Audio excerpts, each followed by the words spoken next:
So I've pressed live, so I assume we are now live. We are. So, morning, everyone. Thanks very much for joining us at definitely the time we said we'd be on, but perhaps not the time I necessarily set the YouTube thing to go live at. So, well done, all of you who were here when it was What time did you set it for? Not 9 on YouTube, and then I said 9:30 everywhere else. But, you know, it's been a busy week. We're here anyway. We're here anyway. The Aussies are talking about the Milko chews. Milkos? Delicious. Loved them. I found a bag of those mixed lollies that Andrew gave me not that long ago, actually. They were still, I mean, they weren't any worse than they were when they were, you know, fresh. So that was good. Yeah. Right, morning, guys. Thanks very much for joining us nice and early. We're going to do a really long stream this morning. Well, for us, we're going to do 3 streams. The first one's going to be myself and Andy. Andy's going to be continuing the work on the Archer, and we'll just be chatting about sort of how the campaign's gone and the last sort of 24 hours or whatever it is, 36 hours to go. And then at 11, we're going to be joined by one of the box artists, Robin, for sort of half hour-ish. He's going to talk through about how he's got into display painting and how he's gone from 32mm painting to larger scale. And then at around about 11:30, 11:45, we'll do the third stream, which will be with another box artist, Jamie, who'll talk about similar sort of things. We thought it'd be really good to get on a couple of guys that are fairly early on in their display painting, competitive painting sort of journey, and they're still phenomenal painters, but their body of work when it comes to sort of large scale miniatures isn't that big. So we've had a lot of questions about, I'm a bit nervous about moving up from painting tabletop miniatures to these. What will it be like and all of that? Well, hopefully they can answer those questions for you rather than us sort of repeating ourselves about what we like about it. As usual, if you've got any questions about the campaign, about what we're painting, or just general painting questions, then fire them at us in the chat and we'll try our best to cover it. We know when we've done these painting ones in the past that the camera quality for the actual painting cam is not brilliant. It's something that we'll talk about at the end of the show with what we're going to be doing in the future. But we'll just make sure Andy sort of explains what he's doing, and hopefully you can at least see where he's putting the paint and get an idea of what we're doing. If we were doing these as proper tutorial type videos, obviously the quality would be fantastic. So don't worry about that sort of thing. So let's kick off. How are you this morning, mate? Tired, actually. I stayed up way too late because it's the weekend, and I was like, I've got to do a stream today. I better get up. So been trying to stay in a normal routine with the lockdown. So it's very easy to start getting up at like 8 o'clock and then not be able to get back in your normal routine. So been getting up early every day, try and feel like a normal person. Yeah, definitely. To see who's speaking of getting up early. So I know Raceburn, that's our friend from down under. We've also got the Unicorn Potato, one of my favourite names from the stream so far. And Sammy and Kevin. You guys from Oz as well, or have you is this back in the UK and you're just keen beans? See that. Also, happy birthday to Stefan. That would have been on the Wednesday show, but I say unfortunately we have to shift the Wednesday show. So hopefully you can drop in a bit later. Sammy's saying today will be a heavy stream day. You guys, then there's Warhammer stream. I haven't heard of this Warhammer. New models or something. Small scale miniatures. Yeah. No, I'm quite excited about that. Although perhaps a little less excited than I was when we had the first like reveal stream back at the beginning of lockdown, which we were. Now I know what they're like. The kings of hype. We could learn a lot, I think. But now I'm looking for. I think it's meant to be what's the scuttlebutt? Deathguard and something to do with Slanesh, I think, today. So that should be cool. That Slanesh character from that big box is really cool. Yeah. That's really nice. So hopefully we see some more in that vein. Be really sweet. So what we looking at working on this morning on the Archer? I reckon, Stilo, I can get the skin done in I mean, half an hour might be optimistic. What time are we on now? About 22, I think. 22. So let's see what time I finish. So I am doing a little base of Night Quest to Flesh, which we love, and then we're going to highlight really up keen from on there. that, aren't you? Yeah, so we're going to highlight up from there. So I actually already have a layer on there. I'm just putting a nice clean layer on because it's got all sorts of other junk on it, and then we'll try and get that highlighted up. So, I mean, don't know what I fancy doing today. I think I'd like to do the skin, the hair, and the eye patch, sash, cloth. Cool. I think I can get all those done on this little stream. So, and then just go through again, mate, what it was you liked so much about that flesh tone base. Oh, it's Questor.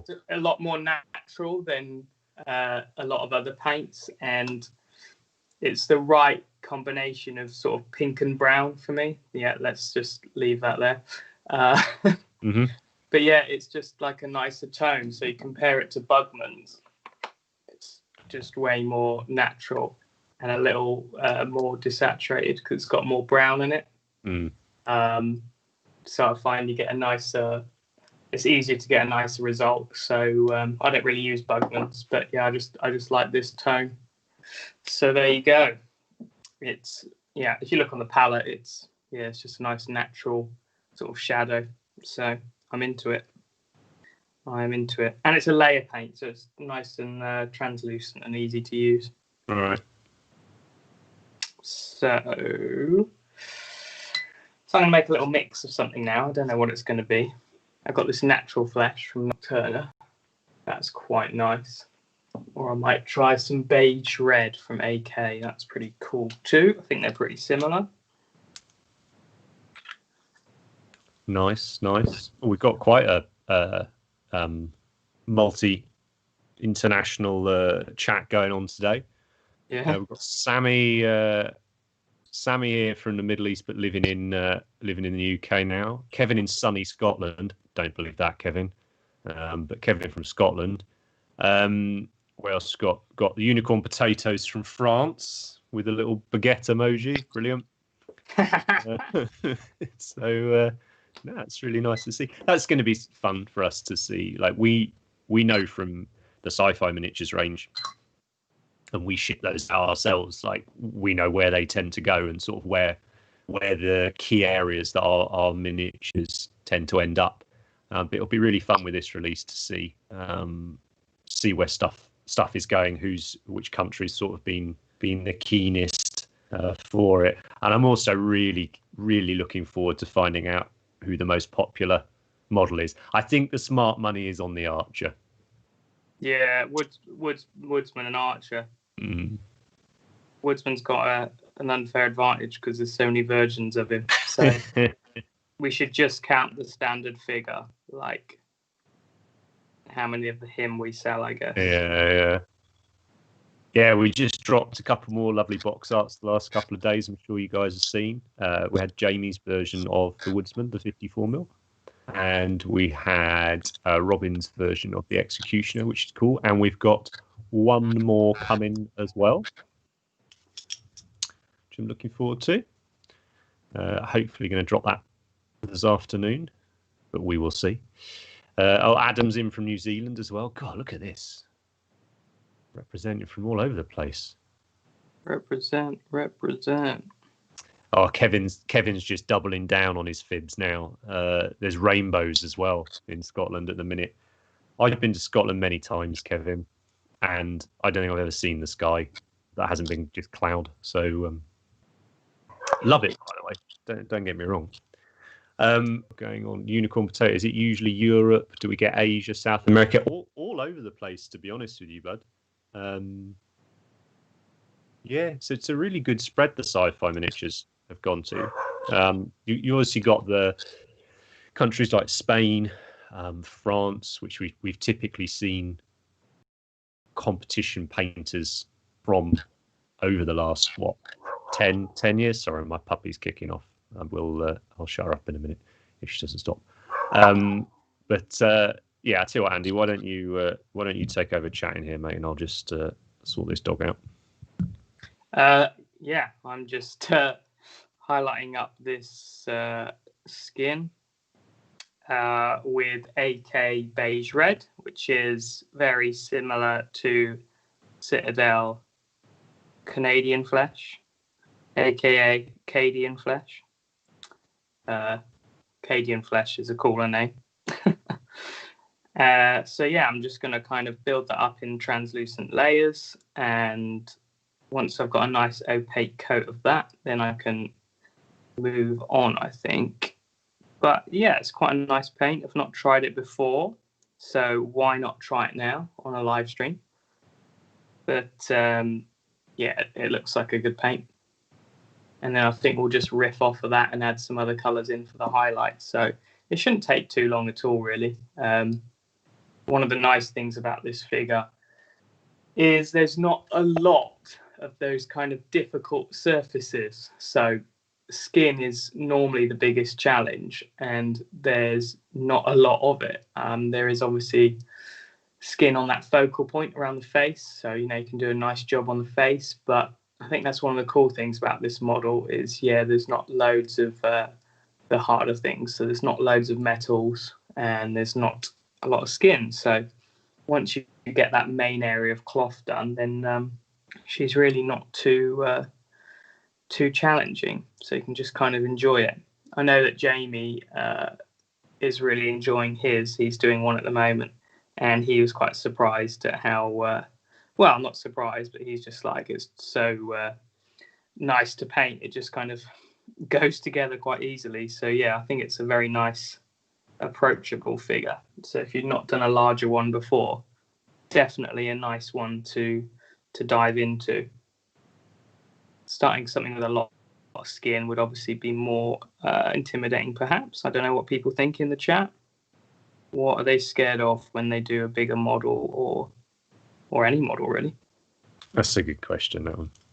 What do you find intimidating about miniature painting in general, or particularly doing a larger scale, or yeah, just anything?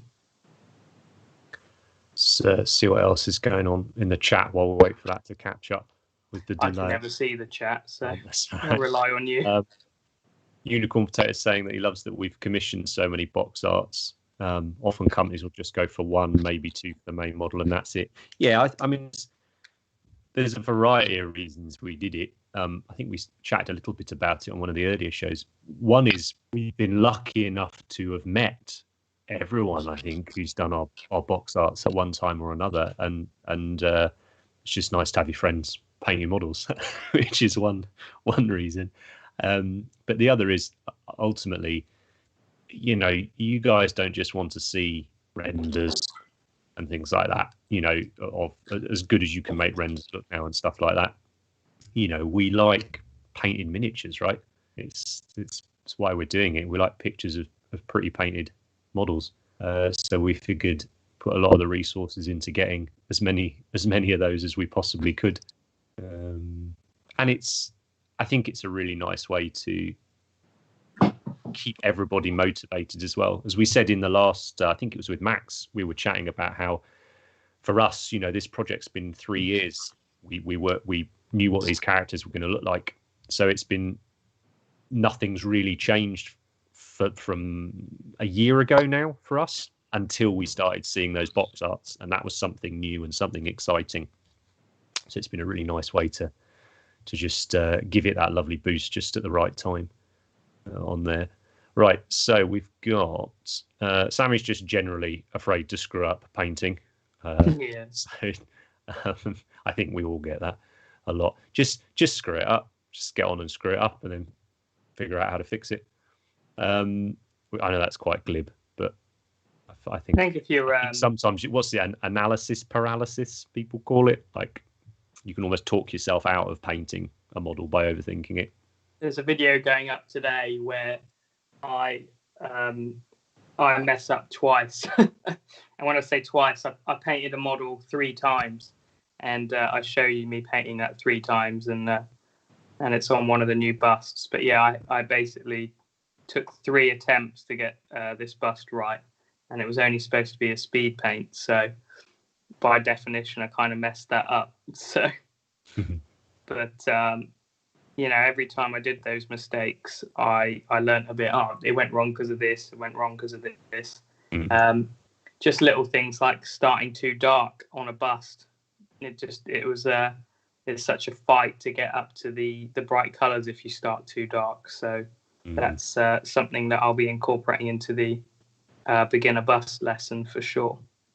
Yeah, so that video Andy's mentioning is he's done a paint on the Deorgard academic bust. There you go. Which our buddy Keith sorted out for us. So we've got something. Yeah, I think I popped it up midweek on the Instagram. So we're going to do a video of just, as Andy said, how he went about approaching that, and how we fixed not being happy with various versions of it. I don't know if you can see it, Henry, but in the photos you can't see how much it glows. But not at all. That looks like you've sprayed it white on that camera. The green is absolutely glowing. In the hands, so yeah, it looks kind of cool. I like this from this angle here, actually. It's definitely grown on me. I was really unhappy when I put it down, and then like 2 days later I'm like, do you know what, yeah, that's cool, the color's right. Like, I really like it, mate. I mean, and we keep saying it's so cool seeing all these different versions. Like, hasn't been 2 versions that are remotely similar of any of the box arts that we've seen, which is really cool.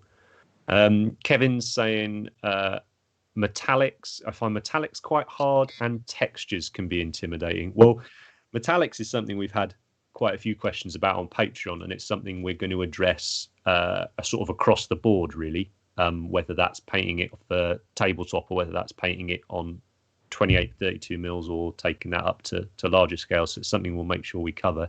Textures.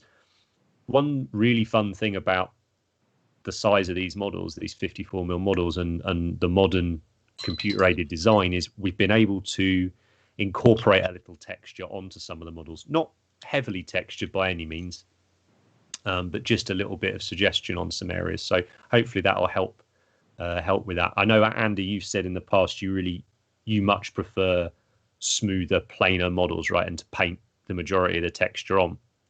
So it's something, when the sculptors came back and they had sculpted texture, it was something Andy, I know, was keen for them to not remove by any means, but really make it as sort of subtle as possible, so you were still able to do all your painting techniques without it preventing you sort of doing those things.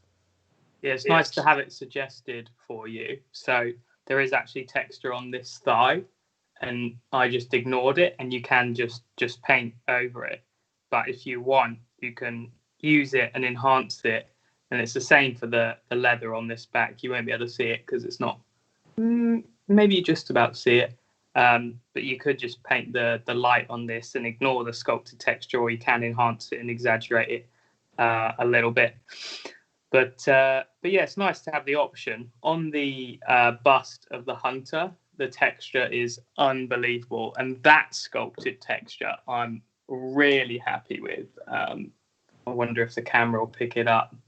You should be able to see on the render, but the leather texture on this, on the sort of the leather arm guard things, is just unreal. So happy with that. It's really cool. So yeah, some texture is good and some is not, I guess. But on this figure, there's really only sculpted texture on that leather element. So that's quite nice just to have one thing. So yeah, but yeah, you can just kind of ignore it if you want. I think that's the way to go about it. Nice. Unicorn Potato is saying skin and metal parts are the biggest challenge for them. And exactly the right attitude here is you're going to challenge themselves on the Woodsman and in Dryden the Warrior models, because you'll have the opportunity to work on both of those surfaces a lot. And that, again, we've mentioned a few times, the models are deliberately different to the point where they all offer you one really good key area to sort of focus on. Skin, I'm really nervous about skin. Well, paint the Woodsman or paint the Woodsman bust. You're going to learn so much during that process. And as I said, we're providing tutorials for nearly all of them now. So you'll have something to follow along if you want to, and sort of help you get over that hurdle. Jamie, hello Jamie, mate. Nice to see you here. Smooth blends. I assume it's a lot more unforgiving at a larger scale. Yeah, but you know this. I know it probably looks it on the camera, but this isn't smooth at all. And when you watch the YouTube video that will go up today, and I painted this with like a stabbing motion and just blotched it on. But if you look at a lot of 2D art, it's not perfectly smooth, and I think we're all obsessed with like perfect blending, and I think it's quite relieving when you kind of get over that. It doesn't have to be a perfect kind of transition. I like the paint to be applied smooth. We talk about this all the time, Henry. So the paint's like not on thick straight out the bottle.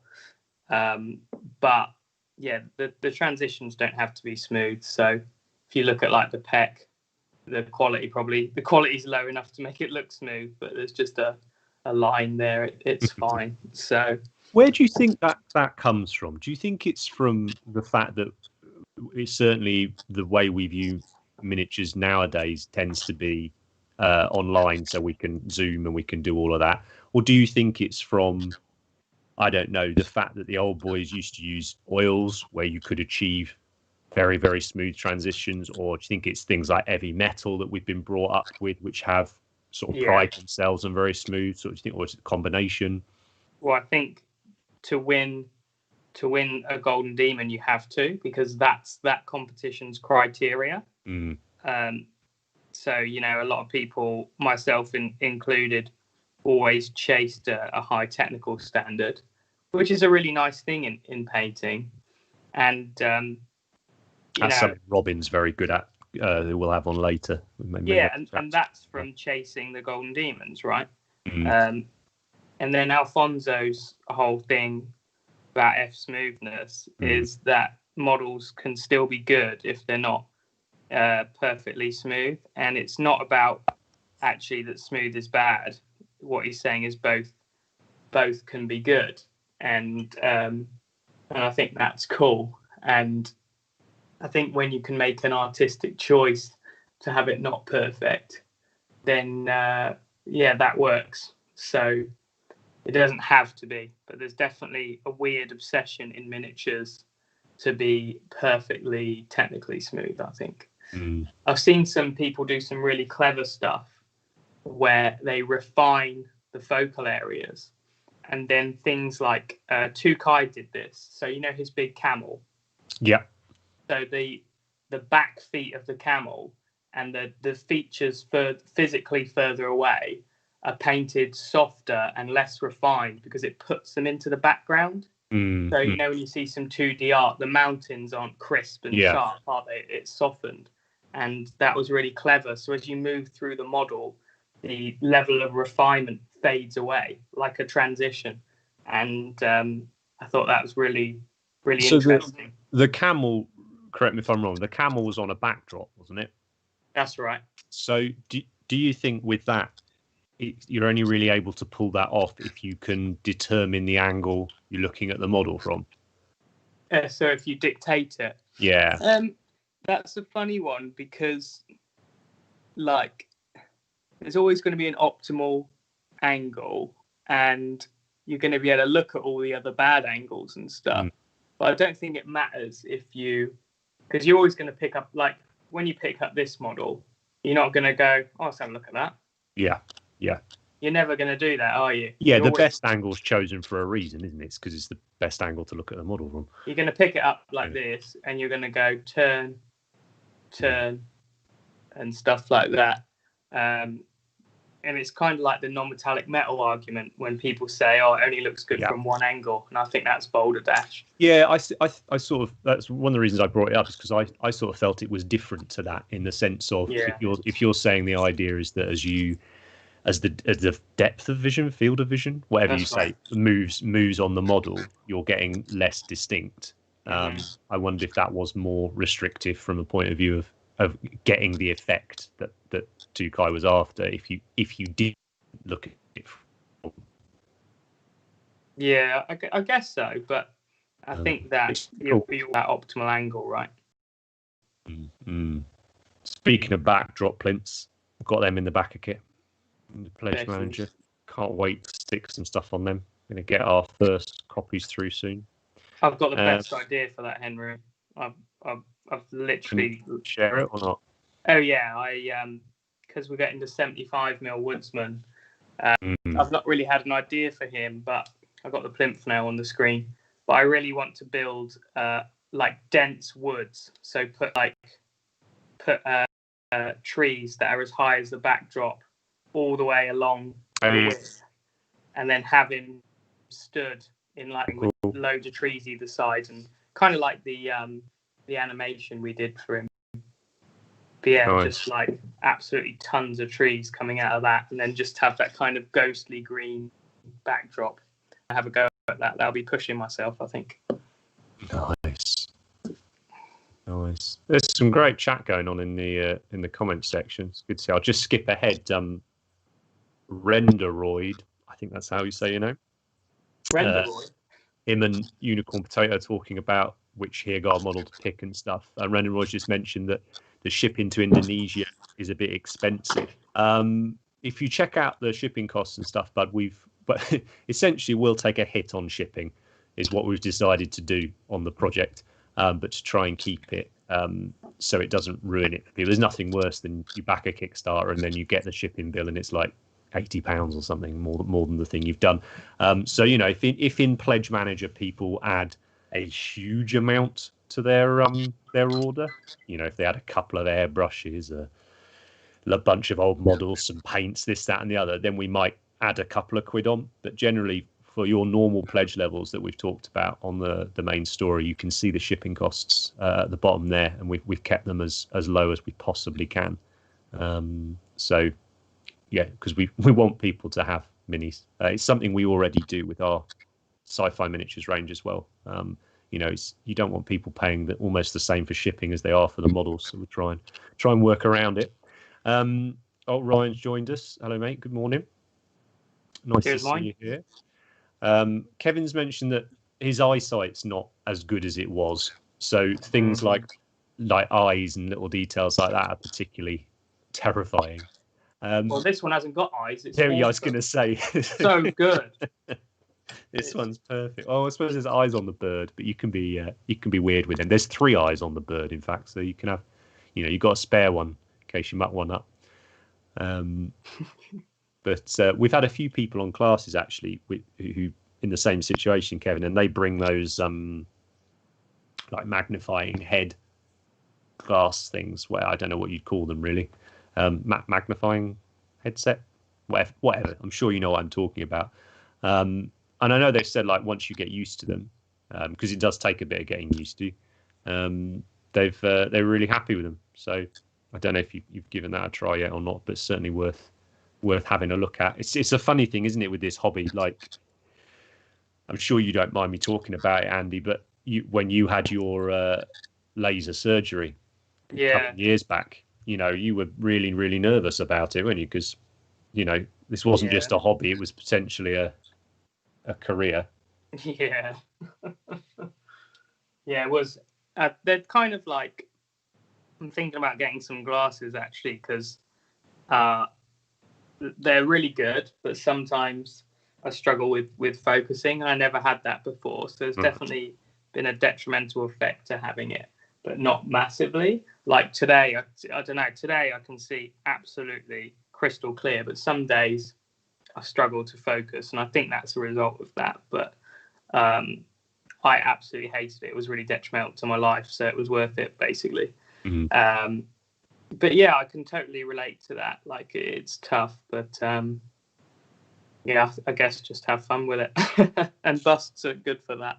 Like, yeah, this is great. You can see everything, and it's much nicer.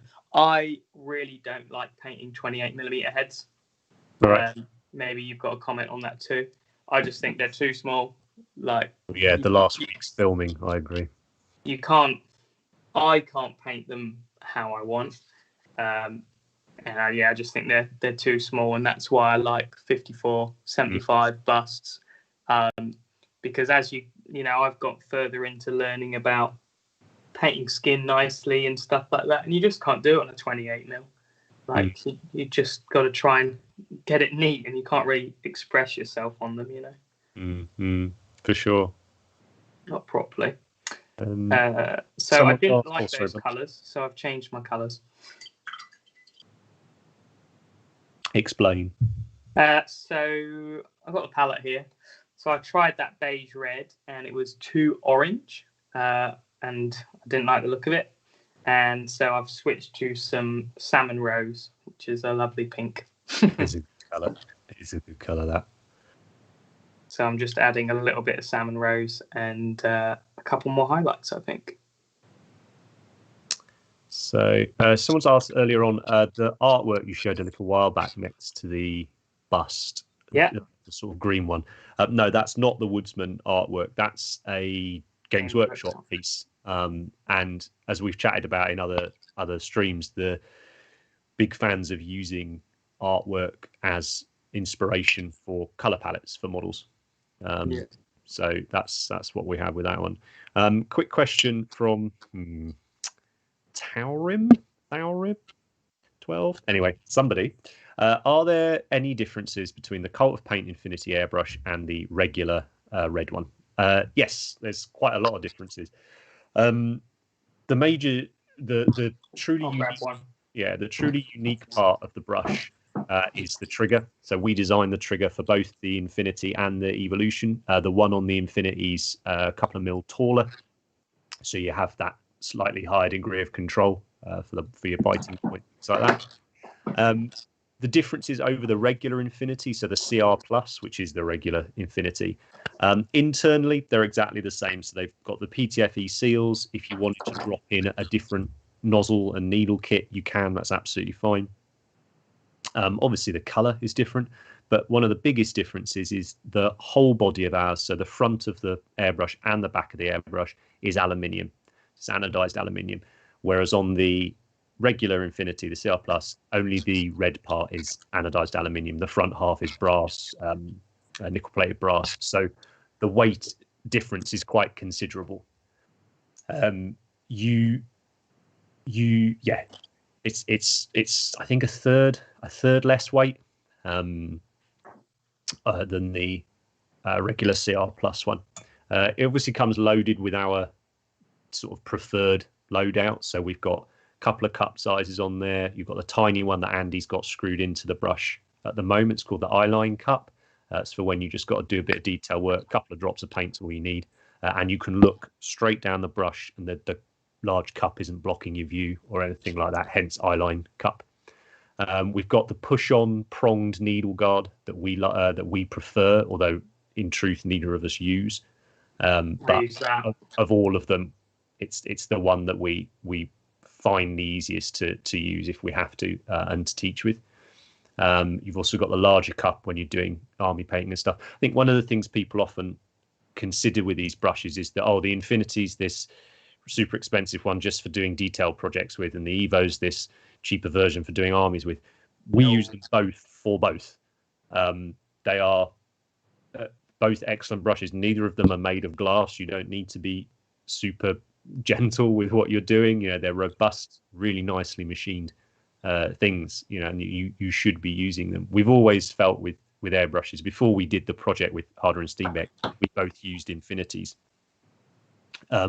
because it was that sort of this is the brush you'll want. You won't need to go further than this. It will do everything you need to do with your painting. So yeah, major differences is weight and trigger.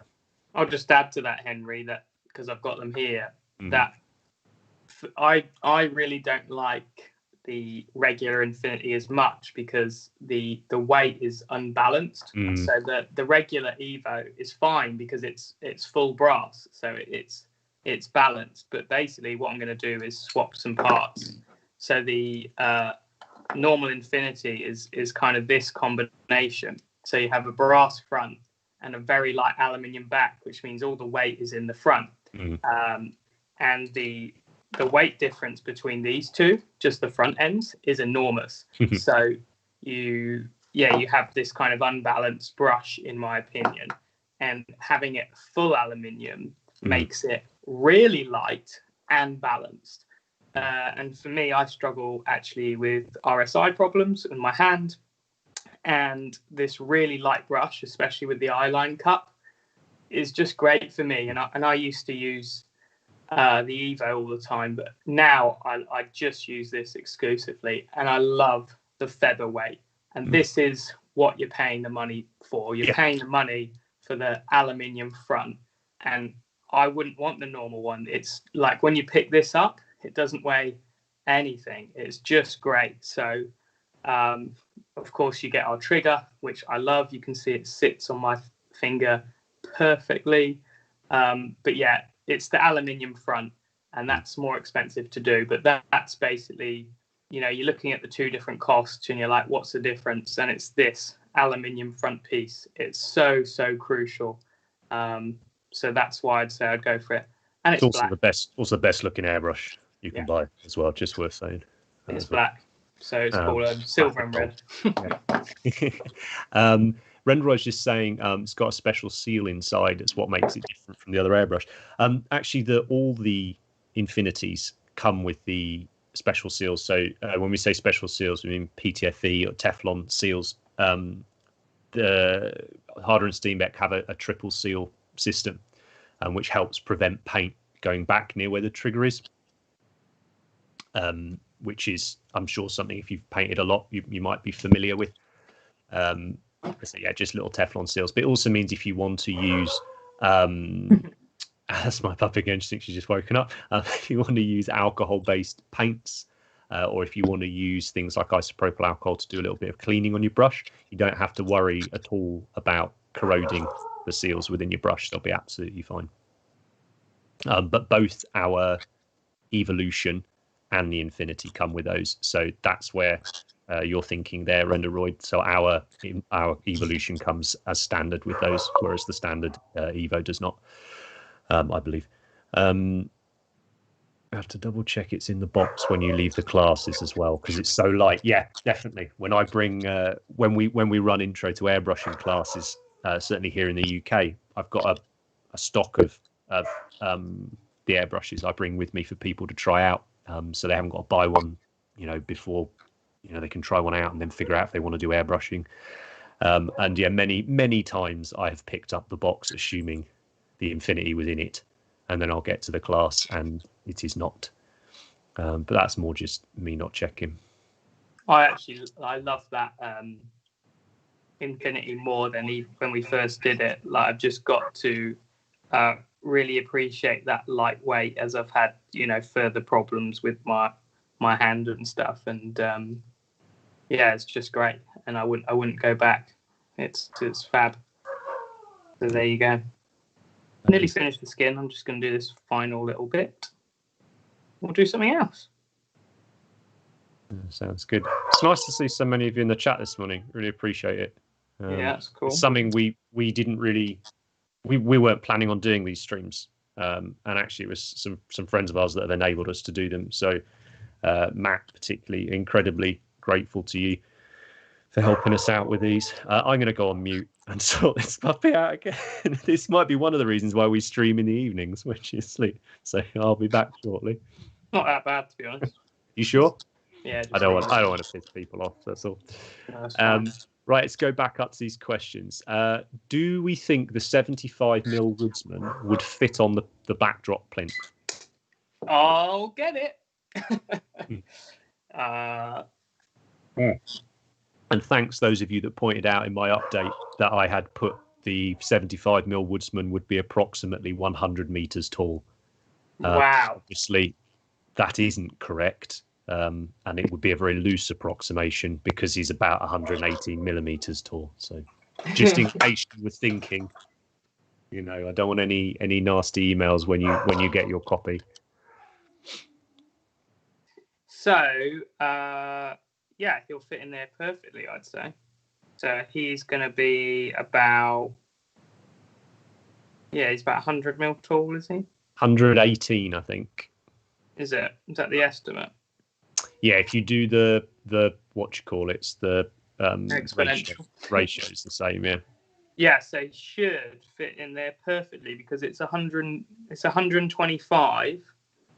So you should come up to about there, and I reckon that width's going to be spot on. I mean, I'm putting him on this. I think it will be perfect. So as soon as we get a cast of that, I'll whack it on there. But if it isn't, we'll do a bigger pin. Yeah. Sorry. But I think it will actually be perfect for that. So I'll get a 54. I'm really looking forward to playing around with these plinths. It's something I've always really liked the look of. I don't think we see a huge amount. So yeah, I'm looking forward to playing around with it on 32 mils, 54 mils. Yeah. She's taller than the Woodsman, the 75 mil, because she fits on there absolutely grand. So yeah, really cool. She'd actually look great on this. I should do that. This is my one I haven't finished. Different colours on this one. Lovely stuff. Don't drop it in the palette. I've done that before. Done that. Ryan's also pointed out that's Ryan Allen, A Painter's Journey. Go check him out. Some awesome painting stuff. He's I'm sure many of you will be familiar with the Night Lord bursting through a sort of airlock type window and kicking a Custodes in the face. That's one of Ryan's jewels. Go check him out. But he's also said that, of course, with our airbrushes, you also get a photo of Andy, which looks great on your mantelpiece. Thanks, Riri. So that's free. That comes included with every brush. Morning, David. Nice to see you here. Raysburn saying half hour was a good shout on getting the skin done. Is it done? What are we on? Yeah, more or less. Yeah, go on then. Call that done. There you go. Maybe one more light. So that's my little mix I made. So no pure salmon rose. I'll add a little more. And I'll do one little last highlight, and then we'll do try and do that cloth on her eyes, I reckon. So do you want to have a quick painting question? Yeah. So Sammy's asking, is it better to over thin your paints than under thin them? Well, yes. Definitely for that first layer.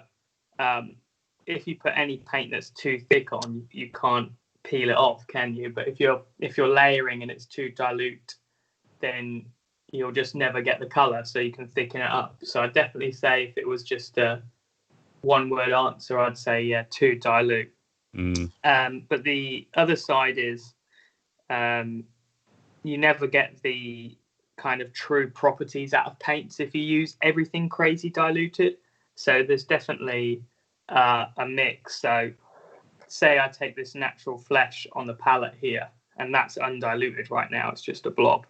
So I could take a blob like this and add a tiny bit of water, and that tiny bit of water will mean it goes on smooth, but it's going to be really opaque now, and that means I can get some power on.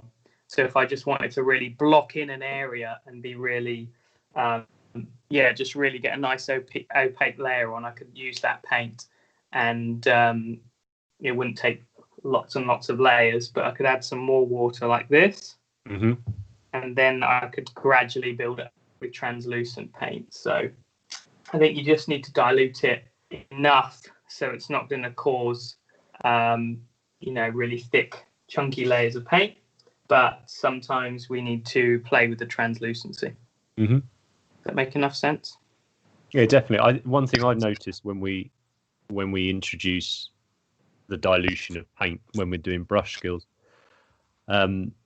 is the amount on your brush, isn't it? Like, it's the big thing to be aware of if you're going to be using very dilute paint is take that excess off your brush, because capillary action, you know, as soon as you touch the brush to the model, once it's past a certain point of dilution, it's just going to wick it off your brush. And you end up with the puddles and the little tide marks and all that. That matters with brush size too. I think, you know, people think it's cool to use a big brush, and you know, when you've got loads of paint in that brush, it leaves the bristles so easily. You can actually make more mistakes. So there's one thing people don't talk about is how does the paint leave the bristles? One's dilution, one's pressure of application, and the other is volume loaded into the bristles. And people don't really talk about that often, do they? No. And it's so important. So when you, like you brought up, Henry, and I didn't think of that straight away, is that, yeah, when you're using really dilute paint like this, you really don't want a lot loaded on the brush. So you have to adjust how much is on the brush, I think, as you change that dilution too. It's all that big combination that matters, really, isn't it? We always talk about that. It's the combination. So I'm just adding a tiny highlight now on like the peak of the hand, just to draw a bit of focus to the top, and also catch like little bits like the tops of the knuckles. And I could do the fingernails with this color as well. That would do. Salmon Rose looks really pink in the bottle, but it's actually got a lot of white in, so it desaturates the color in quite a pleasant way. So you can see we've got quite a desaturated looking skin, and I really like that look. So I'm playing a lot more with my desaturated colors as one of my sort of self-critiques, with everything is too bright. And it's like you were saying the other day about the Woodsman bust, that it was different for me, and I was like, yes, I'll take that. So yeah, I didn't know what you meant, and then I was like, oh yeah, actually, yeah. So that was nice. That was nice. We got any more questions about paint and stuff? Let me have a look. Don't know how to dilute your paint properly. Right. So Sam is saying it's more of, if you don't know how to dilute your paint properly, which would be better, since I can't seem to dilute the paint just right still. Yeah, definitely go too thin. And apply it onto the model. Try a couple layers, and if you're still not getting anywhere with it, then start to add some more paint. But yeah, you just need to apply that first layer, and then you let it dry, and you'll be able to see whether you've got the dilution correct or not. So, Andy, do you want to move the plinth, mate? It's going a bit Godzilla at the moment. Is it? I mean, on my screen, I can't see it. It's focusing on the plinth, not your. It's not on my screen. Like, can you see all this stuff up here as well? No, you're all right. There we go. I finished the skin. Lovely. I could maybe blend it a bit with some glazes of the Night Quest of Flesh, but I don't want to do that, so I'm not going to. And it's worth saying that all the paint on this model Andy's done across 3 streams. Now, yes, he's got a lot of experience and knows what he's doing, but we've chosen the colours more or less live, particularly the reds and things. So let's we just wanted to just try and give some idea of how long you can expect to spend on the model.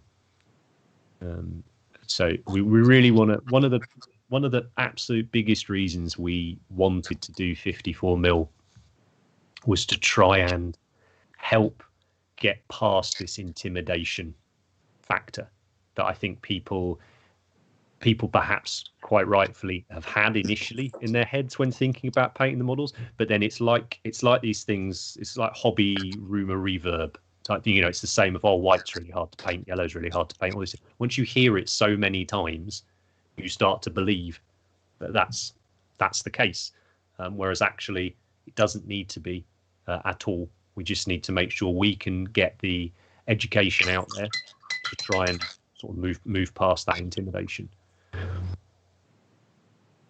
So I'm doing yellow.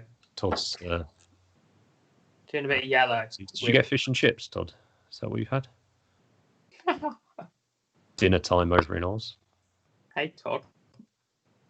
I'd have fish and chips now, to be honest with you. Oh, good news, though. After 10 days, I've done the shop and got the mince pies back. So Christmas is back on. I heard a Christmas song in the shop and this person was singing to it. And I just looked at them and shook my head. I was like, it's November. Unbelievable. Love it. Get involved. No.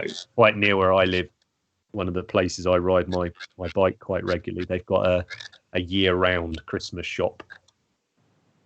We've got that December 25th here. Pretty cool. Is that another one of them, is it? Yeah, it's just shocking. Love it. Curry. So, Todd's had a curry. Nice, good work. I've used this heavy gold brown, Henry, and mixed it with Flash Gits yellow, and it's made a very opaque yellow, so it actually has some coverage. So that is my go-to mix when I am painting yellow on. Is it? Yeah, so a little bit of the Bad Moon in, Flash Gits, not Bad Moon, a bit of the Flash Gits into the heavy gold brown. Heavy gold brown was one of the first colours I bought when I got back in the hobby. Yeah, because again, it's that at that time it was how on earth do you paint yellow, and it's got such great coverage.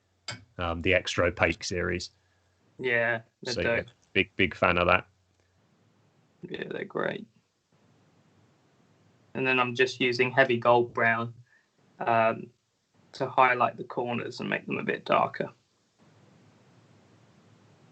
So Dave Carr, hi Dave, nice to see you. Morning chaps. In relation to the previous comments on smooth blends, do we think there's a difference between bad blends and purposely not smooth ones? Yeah, definitely. So it's like, it's all about what you're trying to achieve. Like if it's clear that you're trying to do a smooth transition and it works for the piece and you haven't quite done it, then that's where you'd maybe want to practice and help and stuff like that. But there's that kind of, you look at 2D art and they've just put boom color on, and there's a feeling for it. I don't know, it's hard to describe, isn't it? You just you can tell when it's a purposeful. I think for me it's when the light placement's correct. Yeah, that's right. Yeah, it's you almost don't look at the blend between the two.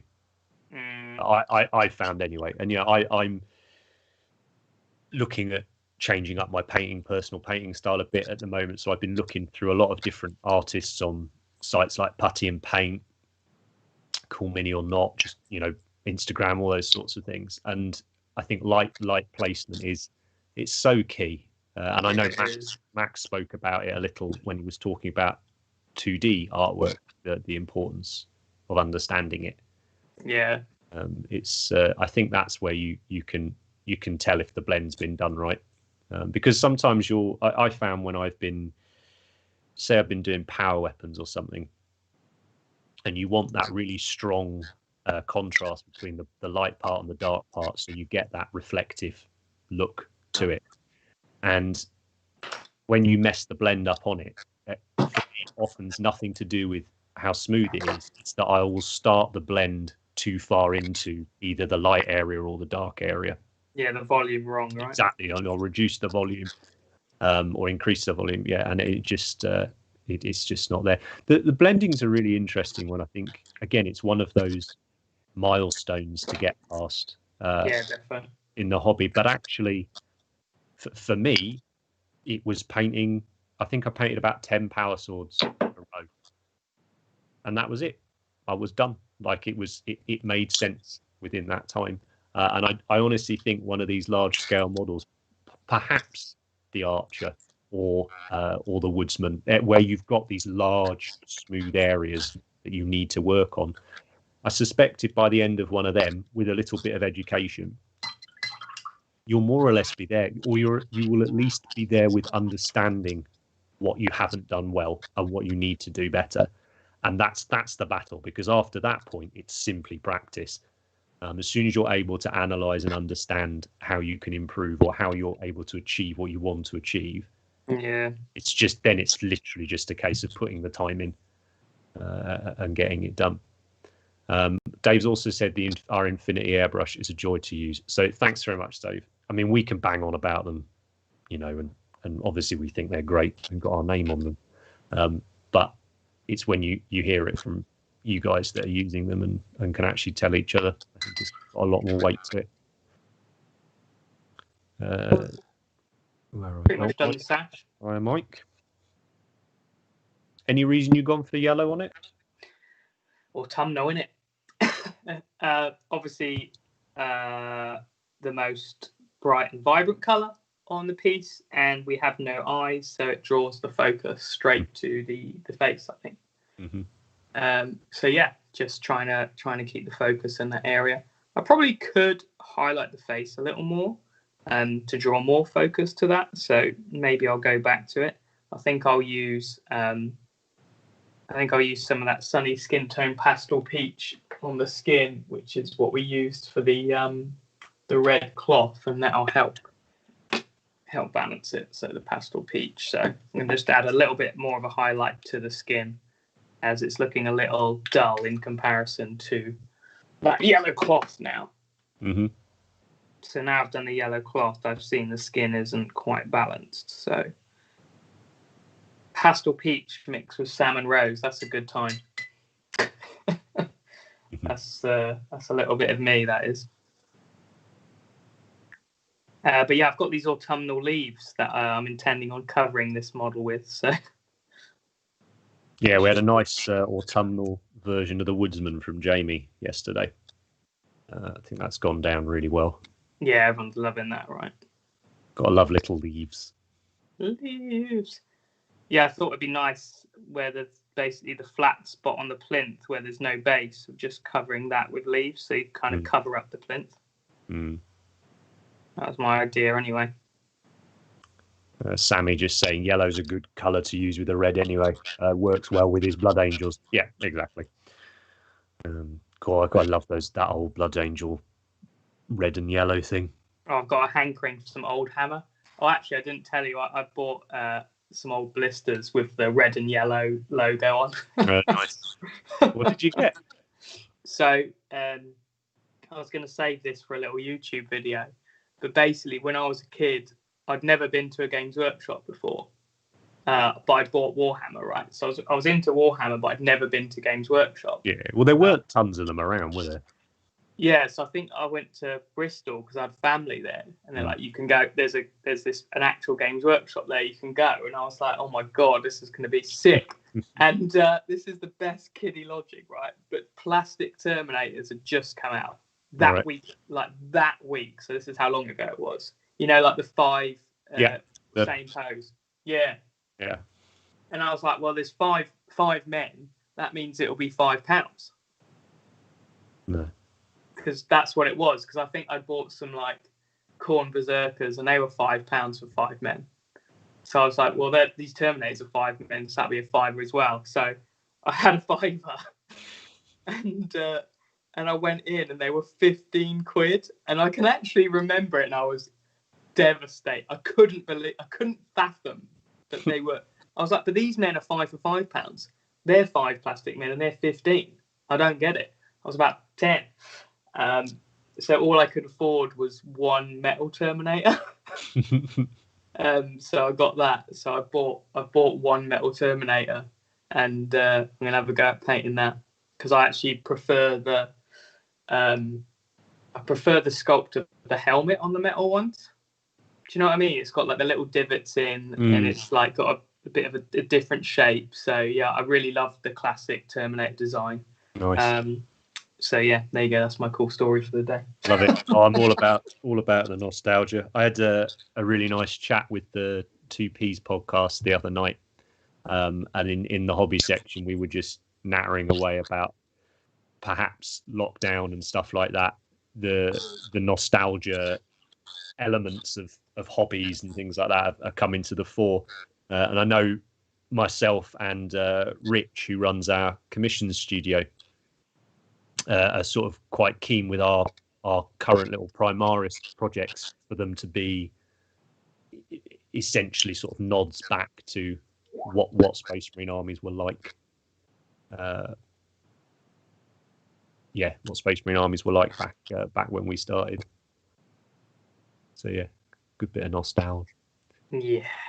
Mike's dropped in the chat. Hello, mate. Mike again. How you doing? Big supporter. Big up. Going for his first non-G-dubber.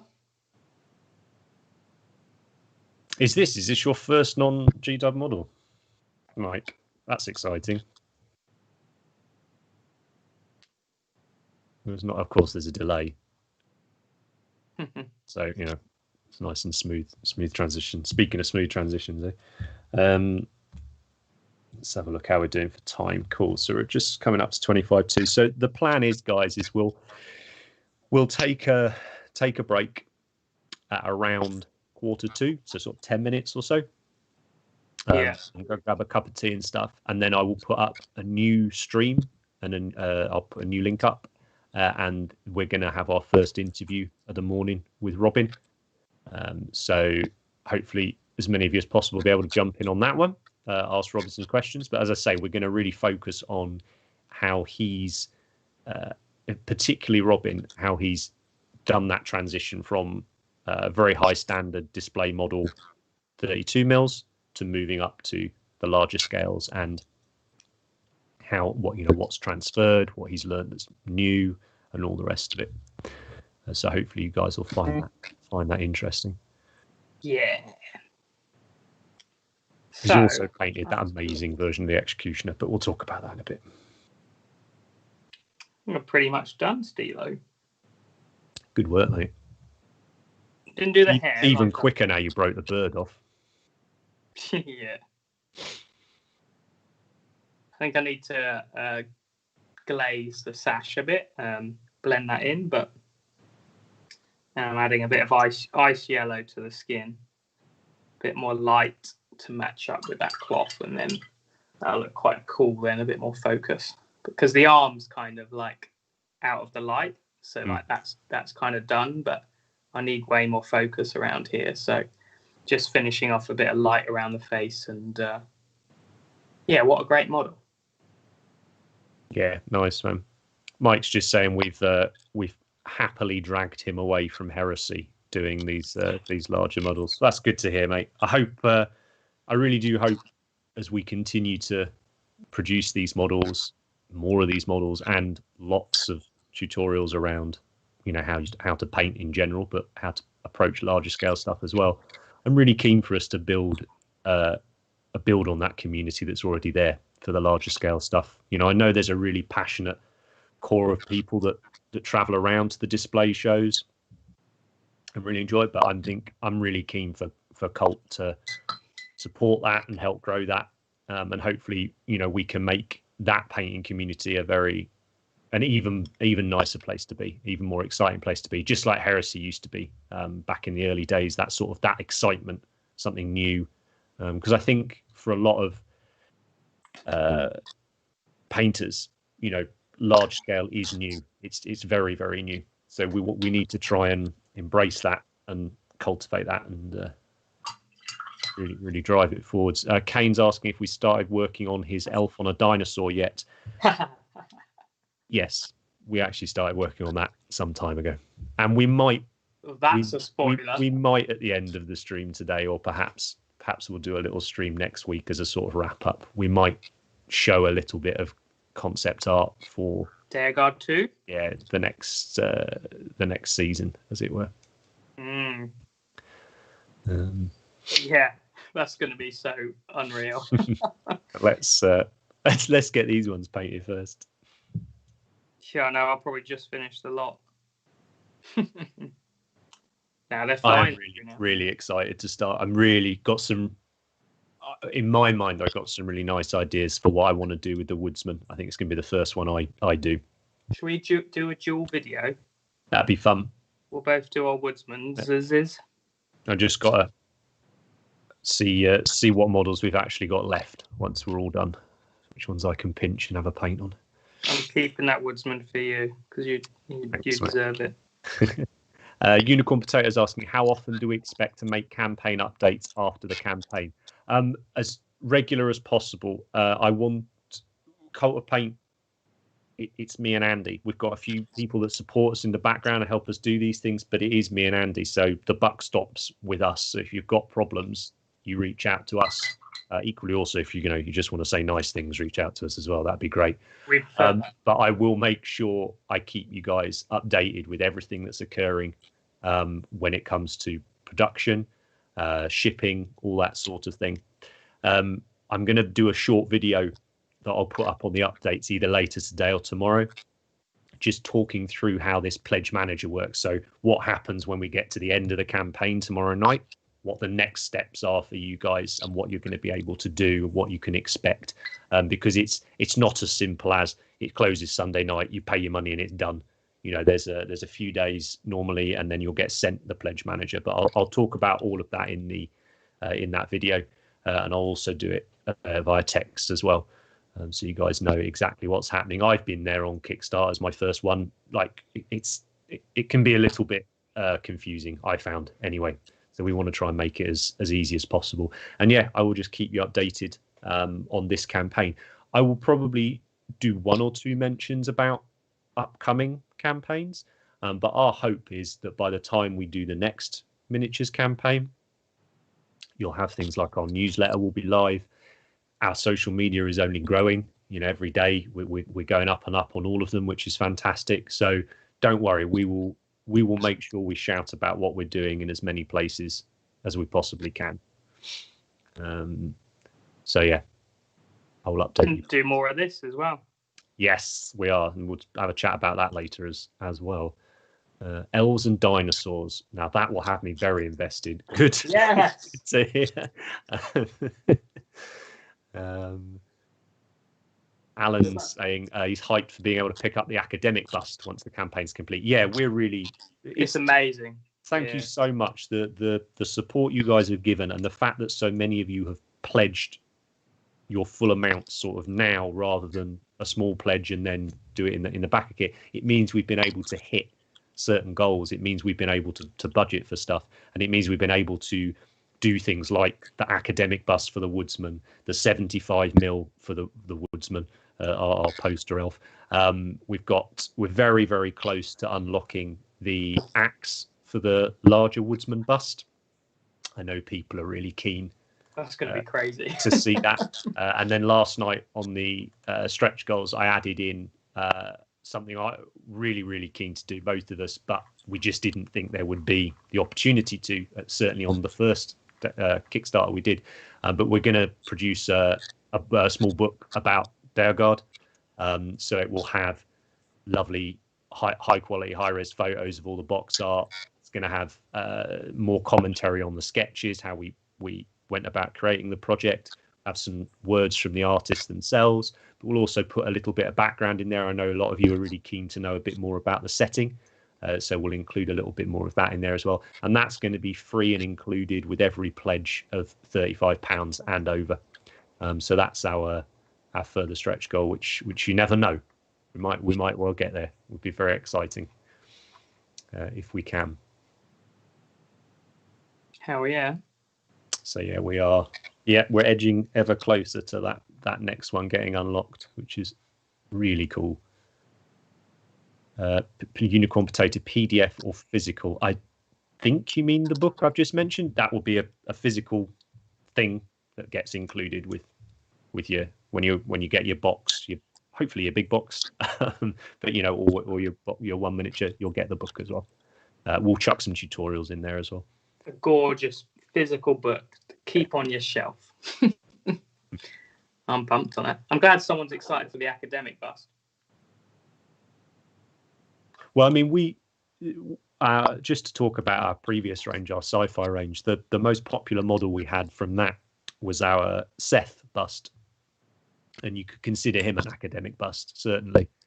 Academic plus. We ran a few classes on him. We found it was just great to run demonstrations on, but he didn't last long. He sold out pretty quick, that guy. So I'm really hoping that the Woodsman Academic can provide a similar entry point for a lot of people. It's amazing, actually. It's amazing how different it is to the main bust as well. You know, it just feels different, you know. Mm.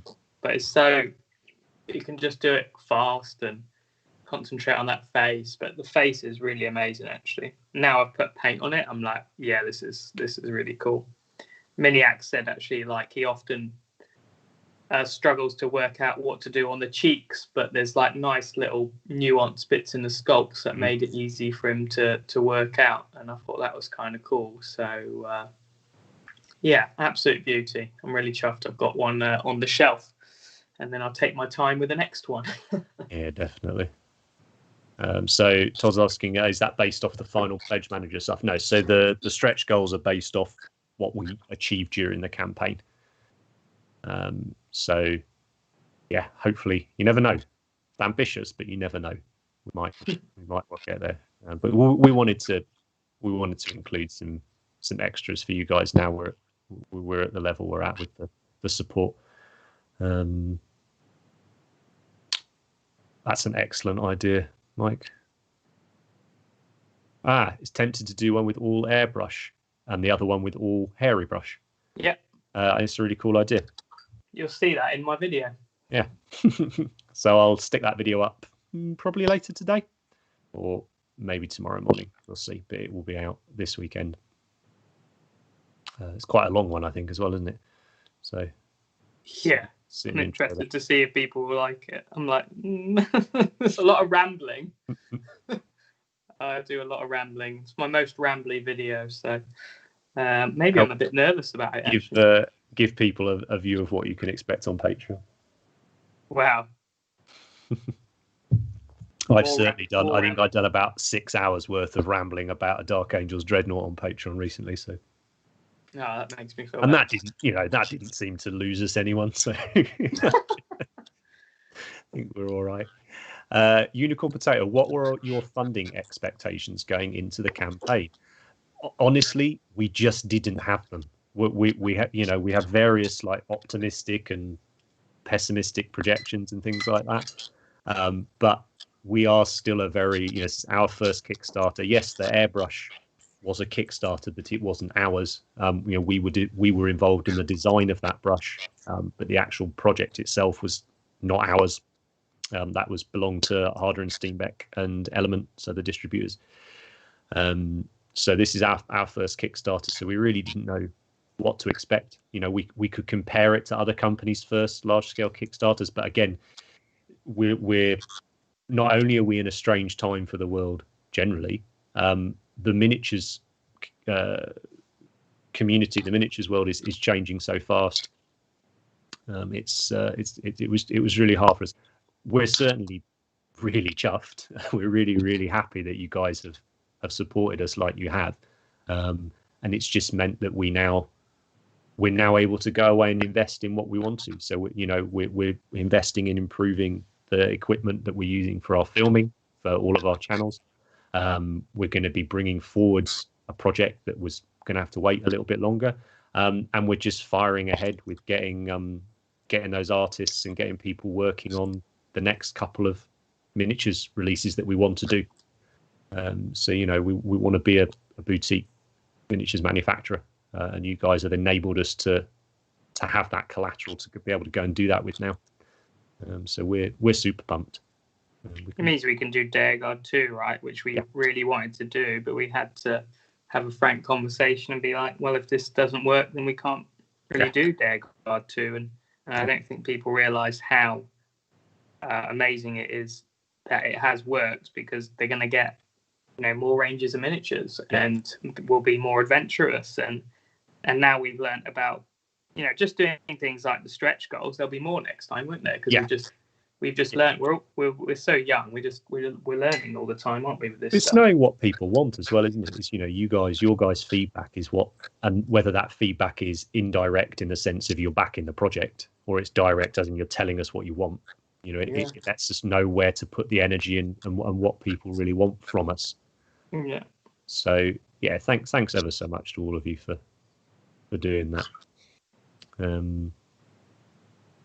Gav, I've just put my pledge in. Never used Kickstarter before. Not 100% how it all works. No one is really, Gav. Just don't worry. Get your pledge in. You'll have the opportunity to add stuff to it if you want to when the campaign finishes. And I say I'm going to do a little video talking all about how Pledge Manager works and what goes on in there. But there will be a lot of other stuff you can add in there if you want as well. So I think we're probably going to look at wrapping this one up now, mate. So we've got a quick break to get the stream sorted for the next one with Robin. One quick question. Potato saying, can we expect more lore on Deorgard? Yes, lots. So there'll be some contained within the book, but also when we look at season 2, I'll make sure you guys have plenty. It's now a setting that we know we can go away and really explore and really develop. And part of that is not just miniatures; it's the artwork and it's the background, so the lore. So we will be doing it. And Mike wants a jungle cat elf crouched on a tree branch, twin short blades in hand, loads of fur and hackles up. Well, why don't you just design things, Mike? Why don't you just come on board and design one? But if you're wanting a jungle elf, you're going to like season 2. And I think it's pretty funny, isn't it? What people are saying they want. Before we go, did I see the packaging question?